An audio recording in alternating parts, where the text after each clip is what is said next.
বেঁধাতাম না তো কি, পড়িস নে? বুদ্ধদেব সুজাতার পায়েস খেয়েই সিদ্ধি লাভ করেছিলেন।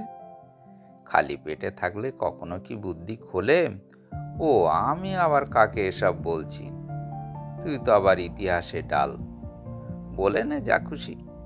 তুই এখন নতুন আকার পেয়েছিস, মনের ইচ্ছে মতো ঘুরছিস ফিরছিস, তুই তো এসব বলবি এখন। বলবো তো, মাসিমা এগরোল বানাচ্ছে, যা বলগে আমার জন্য একটা বানাতে। উনি এগরোলটা যা বানান না, ফ্যান্টাস্টিক। খুব নলা না? তুই গিয়ে বল না আগের মতো। পারি, কিন্তু উনি ভয় পেয়ে যেতে পারেন। একটু রইয়ে সইয়ে সব করতে হবে না? আচ্ছা দাঁড়া, বলে আসছি।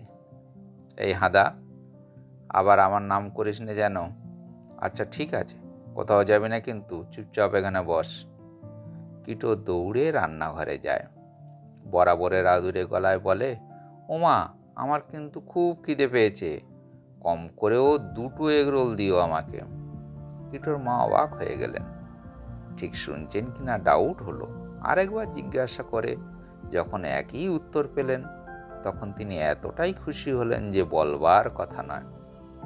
অন্য কিছু খাবি? আর মাটন আছে, এখন রুটিও করব, গরম গরম খাবি? হ্যাঁ দাও, একটু বেশি পরিমাণে চাই কিন্তু। ছেলের ভাবান্তরে মা খুশি হন।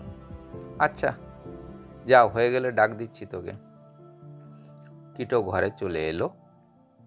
দেখলো হাসি মুখে নিকা বসে আছে। ওদিকে এক ফাঁকে কিটোর মা এক ছুটে কিটোর বাবাকে গিয়ে সব জানিয়ে এলেন এক্ষুনি দেখা ছেলের ভাবান্তর।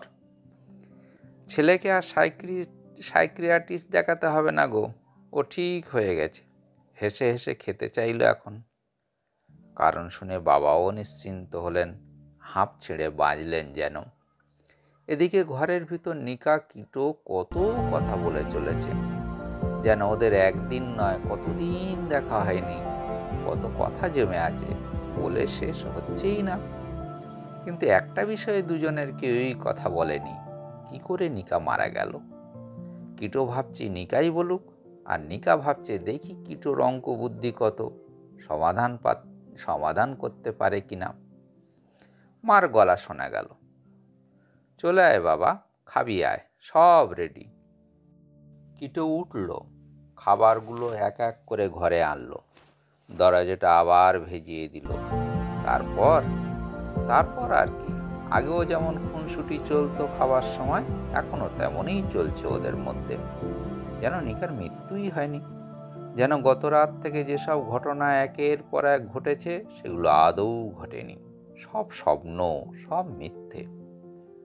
বরং দুজনে আরো আন্তরিক হলো এবং আরো একে অপরের পরিপূরক হয়ে উঠল। তাহলে কি দাঁড়ালো কিটো?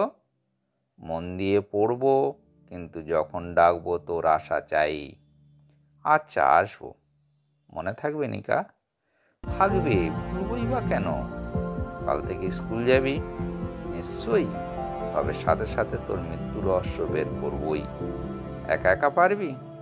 না পারলে তুই তো আছিস নিকা, তুই সাহায্য করবি। হ্যাঁ তা তো আছি। এবার আসি, বাবা মাকে গিয়ে সামলাই। আমিও তোর সঙ্গে যাব। আজ নয়, কাল স্কুল ছুটি হলে তোকে আমি আমাদের বাড়ি নিয়ে যাব। ওকে, টাটা। মা বাবাকে সামলে আবার রাতে কিন্তু এখানে চলে আসবি নিকা। সে আর বলতে, তোকে তো এখন আমি একদমই ছেড়ে থাকবো না, ভাববি না ওসব। আচ্ছা যা, এবার দেরি হয়ে যাচ্ছে। দাঁড়াতে পারলে বাঁচিস মনে হচ্ছে।